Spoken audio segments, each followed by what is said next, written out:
नमः शिवाभ्यां नवयौवनाभ्यां परस्पराश्लिष्टवपुर्धराभ्यां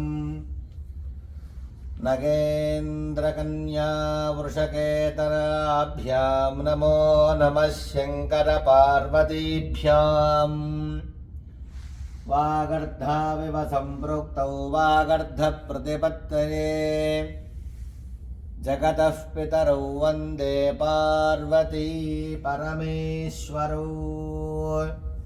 सहना भवतु सहनौ भुनक्तु सह वीर्यङ्करवावहै तेजस्विनावधीतमस्तु मा विद्विषावहै।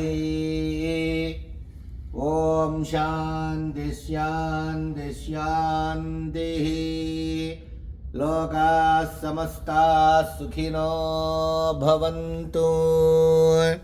सर्वेषां भक्तजनानां पर्वतवर्धनी समेत रामलिंगेश्वर स्वामी परिपूर्ण अनुग्रह कटाक्ष सिद्धिरस्त्विति भूयास्तामिति भवन्तः श्रीमन्तो महान्तोऽनुगृह्णन्तु तथास्तु। सत्या एता आशिषः सन्तु सत्याः सन्तु यजमानस्य कामाः।